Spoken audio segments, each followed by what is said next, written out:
Hello दोस्तों, नमस्कार। SMKC channel में मैं आप सब लोगों का दिल से बहुत बहुत स्वागत करता हूँ। सो दोस्तों, यहाँ पे हम लोग बात करने वाले हैं एक ऐसे कंपनी के बारे में, मतलब हम कह सकते हैं जब से शायद से वो लिस्ट हुआ है, इतना ज़्यादा क्रैश वो आज तक नहीं हुआ था जितना आज के दिन उसने ये गिरावट यहाँ पे दिखाई है।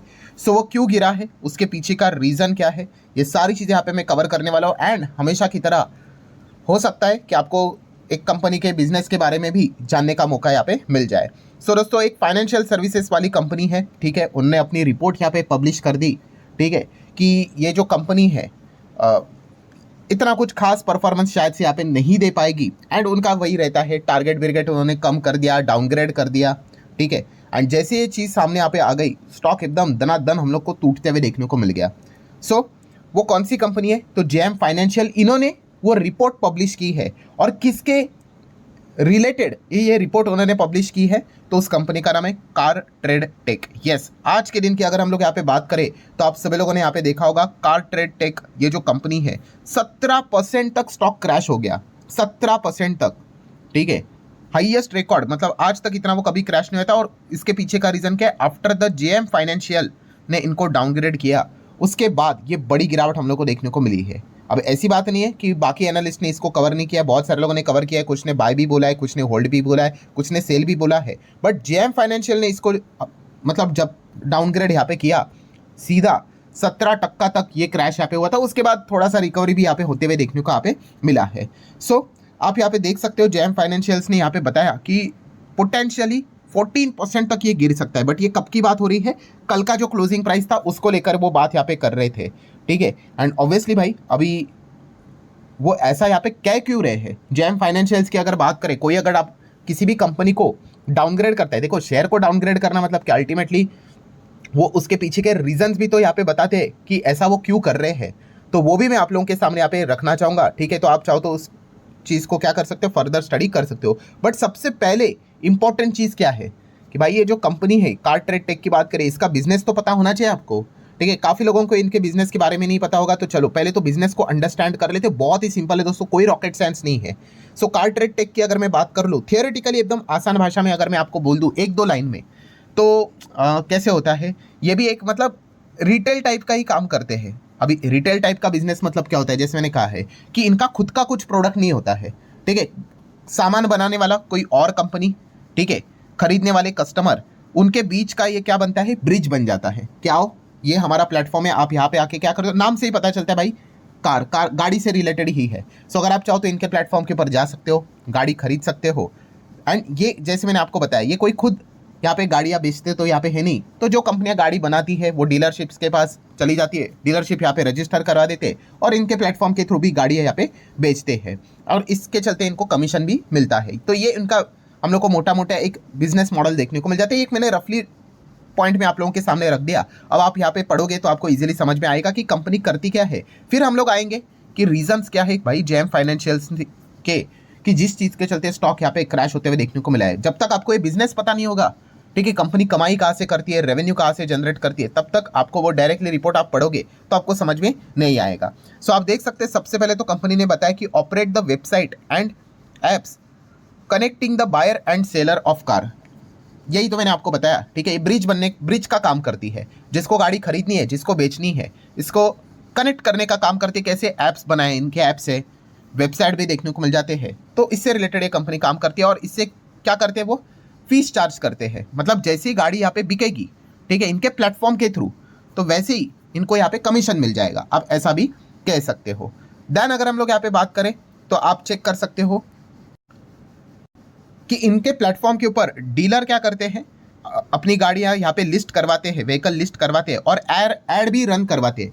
एज ए इंडिविजुअल भी आप ये काम करवा सकते हो, ठीक है। अगर आपको अपनी गाड़ी बेचनी है तो इनके प्लेटफॉर्म के ऊपर जाओ, बोलो ये मेरी गाड़ी है, ठीक है, आप ऐड भी रन करवा सकते हो। और जैसे गाड़ी बिकेगी तो ऑब्वियसली भाई इन्हीं के प्लेटफॉर्म की मदद से आपको यहाँ पे कोई तो बायर मिल गया, आप सेलर हो तो कमीशन तो देना पड़ेगा। तो इस प्रकार के काम, अभी आप लोगों को अंदाजा आया होगा कि ये कंपनी का बिजनेस क्या। आप देख सकते हो, ये देखिए ऊपर से कंपनी कुछ थोड़ा और ऑप्शंस भी प्रोवाइड करती है, जैसे कि आप देख सकते हैं, provide the vehicle inspection and verified reports for the buyer. कोई भी बायर आएगा क्यों इनके प्लेटफॉर्म के ऊपर, तो ये क्या करते हैं, जो गाड़ियाँ लिस्ट हम लोग को होते हुए देखने को मिल जाती है, उनको प्रॉपरली वेरीफाई करती है, चेक करती है कि भाई कोई टूटी फूटी तो गाड़ी नहीं है, पेपर तो क्लीन है कि नहीं, ठीक है, कोई तीसरे की तो गाड़ी नहीं, चोरी की तो गाड़ी नहीं है। तो इस प्रकार की बहुत सारी चीज़ों को चेक करके ही वो अपने प्लेटफॉर्म के ऊपर इसको रजिस्ट्रेशन करवाते हैं। तो बायर को थोड़ा सा एक तसल्ली होती है कि हाँ भाई जो मैं गाड़ी खरीद रहा हूँ कि यहाँ पे सारी चीज़ें प्रॉपरली इंस्पेक्ट करके यहाँ पे रखी हुई है। नो डाउट इसके लिए अलग अलग उनके प्रीमियम आप लोगों को चीज़ें भी देखने को यहाँ पे मिल जाती है। नेक्स्ट अगर हम लोग बात करें तो और क्या ऑफर करती है, फाइनेंस, इंश्योरेंस, ठीक है, ये भी कंपनी यहाँ पे चीज़ें ऑफर करती है अगर गाड़ी से रिलेटेड ही।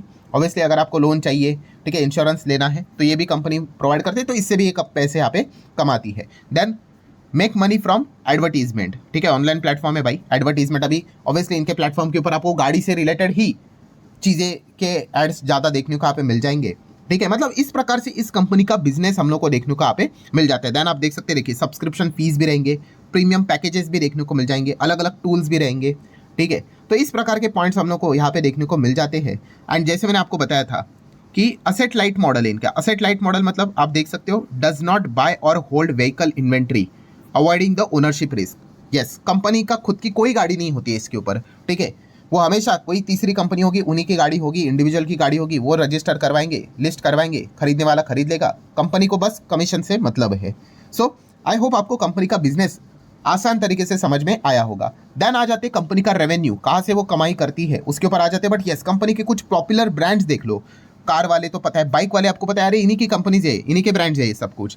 देन श्रीराम ऑटो मॉल की बात कर ले, कार ट्रेड की बात कर ले, कार ट्रेड एक्सचेंज की बात कर ले, देन एड्रॉइड ऑटो की अगर हम लोग बात कर ले, then OLX India vehicle platform, ये भी इन्हीं का ही है, ठीक है। देन ऑटो बीज की बात कर ले, ड्राइव स्माइल की अगर बात कर ले, ठीक है, कार ट्रैक इन्फोटेक की बात कर ले, मोबिलिटी आउटलुक की बात कर ले।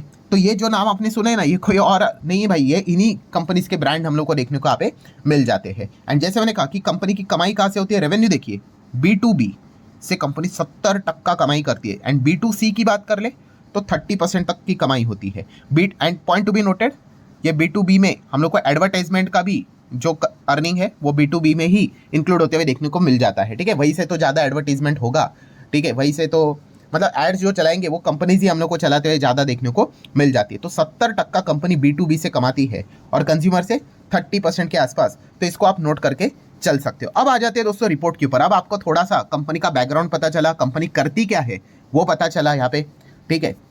सो जेम फाइनेंशियल्स ने ये रीजंस दिए हैं, और जैसे ये रीजंस, ये देखिए, ये जितने भी रीजंस है अभी मैं पढ़ के आपके सामने यहाँ पे रखूंगा। एंड जैसे ये रीजंस सामने यहाँ पे आ गए, स्टॉक हमें 17% तक गिरते हुए देखने को मिला था, नीचे से थोड़ी सी रिकवरी भी जरूर आई। बट ऐसे क्या रीजंस उन्होंने दिए, तो चलिए एक एक चीज़ों को अभी पढ़ लेते हैं। सबसे पहले तो उन्होंने बताया कि भाई वैल्यूएशन काफ़ी हायर लेवल का वैल्यूएशन है भाई, ठीक है। एंड इसीलिए उन्होंने बताया कि काफ़ी ये स्टॉक महंगा हो चुका है, टू एक्सपेंसिव, ये फर्स्ट पॉइंट था। देन अगर हम लोग बात करें, आप देख सकते हो जेम फाइनेंशियल ने क्या बोला है, almost all of car trade revenue come from B2B client. अभी मैंने आपको दिखाया कि नहीं, 70% B2B से ही आता है, जो कि एक सिक्लिकल टाइप है, ठीक है। एंड इस चीज़ के चलते हम यहाँ पे कह सकते हैं कि जो स्पेंडिंग डाउन टर्न्स हम लोग को देखने को मिल जाता है, ये वरना हम लोगों को देखने को यहाँ पे मिल जाता है। मतलब B2B क्लाइंट्स ज़्यादा देखने को यहाँ पे मिल जाते हैं, ठीक है। एंड इस चीज़ के एंड ऊपर से हायर वैल्यूएशन, ये पॉइंट उन्होंने फिलहाल तो यहाँ पे बता के रखा हुआ है। एंड सिक्लिकल है, सिक्लिकल मतलब एक टाइम रहता है, इस चीज़ के चलते ज़्यादा फायदा होता है, उसके बाद रुक जाता है। देन अगर हम लोग बात करें तो आप देख सकते हैं B2C प्लेटफॉर्म की बात करें तो इतना ज़्यादा यहाँ पे हम लोग को रेवेन्यू देखने को नहीं मिलता है, 30% है, बट वहाँ पे तो सीधा 70% है। एंड इसीलिए रेवेन्यू को प्रॉपरली प्रोटेक्ट नहीं करता है। B2B ही सारी चीज़ों को हम कह सकते हैं, मतलब B2B अच्छा किया तो कंपनी भी अच्छी, B2B के लग गए तो कंपनी के भी लग गए, ठीक है। तो ये पॉइंट देखने को मिल जाता है, मतलब एक ही सेगमेंट पे कंपनी ज़्यादा काम करते हुए देखने को मिल जाती है।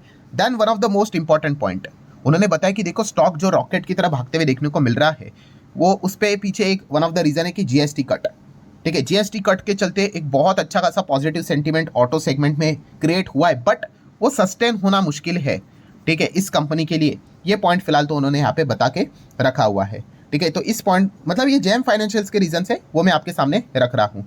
देन अगर हम लोग यहाँ पे बात करें दोस्तों तो OLX सेगमेंट की रिकवरी एंड ग्रोथ की अगर बात कर ले तो ये भी उन्होंने बताया कि पॉजिटिव है, बट इतना इनफ नहीं है, ठीक है, कि आने वाले फोरकास्टिंग को और ज़्यादा यहाँ पे अपग्रेड किया जाए। मतलब कंपनी जो ऑलरेडी यहाँ पे भागी हुई थी, यहाँ से और ऊपर भाग सकती है। इस चीज़ को मतलब और सपोर्ट करने वाला डेटा अगर चाहिए तो इतने से काम नहीं होगा। उन्होंने बोला कि यहाँ तक चीज़ें ठीक है। देन अगर हम बात करें दोस्तों, ये जितना स्टार लगाना है स्टार लगा लो, ये सबसे इंपॉर्टेंट चीज़ है, जितना स्टार लगाना है। ठीक है, अभी बस हो गया स्टार, वरना वीडियो इधर ही खत्म हो जाएगी।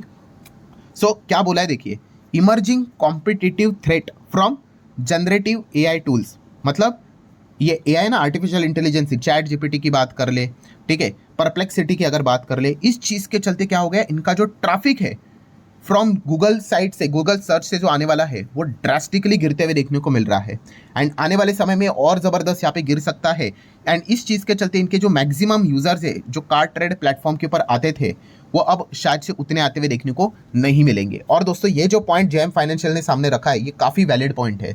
यस, अभी क्या हो रहा है, काफ़ी कम लोग, मतलब ऐसा नहीं कि भाई गूगल सर्च करते ही नहीं है, बट यस, जो पहले गूगल सर्चेस करते थे, अब क्या करते हैं, बहुत सारे लोग चैट जीपीटी, अलग अलग एआई टूल्स का इस्तेमाल करते हैं। और एआई टूल्स क्या करता है, कंपाइल करके, मल्टीपल सोर्सेज से कंपाइल करके आपके सामने एक आंसर प्रेजेंट करता है। नो डाउट उसका सोर्स भी लिंक वो प्रोवाइड करके दे देते हैं, बट इससे हुआ क्या है, इससे ये हुआ है कि लोग जो यहाँ पे इनके प्लेटफॉर्म के ऊपर खुद से जाते थे, अभी प्लेटफॉर्म के ऊपर जाओगे तो वहाँ पे ऐड चलते थे, ठीक है, तो ऐड चलते थे तो वहाँ पे क्लिक होता था।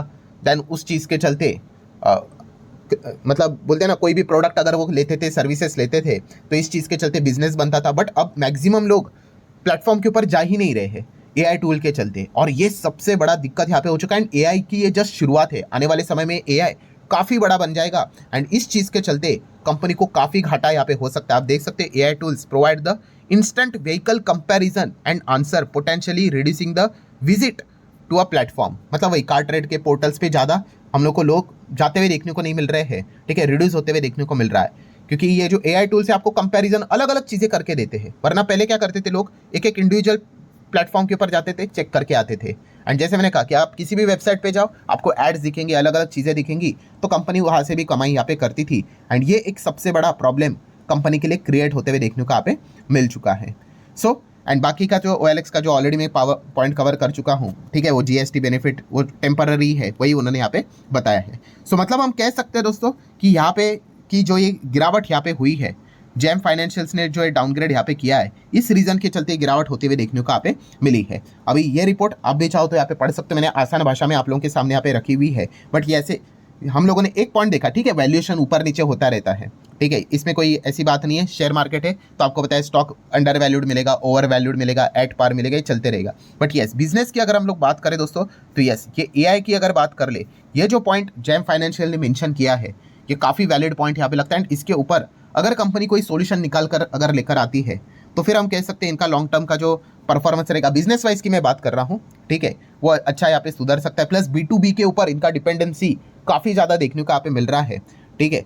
सो इन चीज़ों के ऊपर फोकस रखना पड़ेगा। एंड आने वाले समय में मैनेजमेंट की कमेंट्री, कॉन कॉल की बात करें तो वहाँ पे इन चीज़ों को लेकर ज़रूर सवाल पूछा जा सकता है। एंड वहाँ पे उनके क्या रिप्लाईज आते हैं, क्या सोल्यूशन निकल कर आता है, उसके ऊपर आपको यहाँ पे ध्यान रखना पड़ेगा अगर आप इस कंपनी को पढ़ते हो तो। सो आशा करता हूँ दोस्तों ये वीडियो हेल्पफुल लगा होगा, बहुत सारी चीज़ें कुछ सीखने को मिली होगी। तो आप चाहो तो लाइक एंड शेयर कर सकते हो। मिलते हैं अब अगले वीडियो में, तब तक के लिए बाय बाय।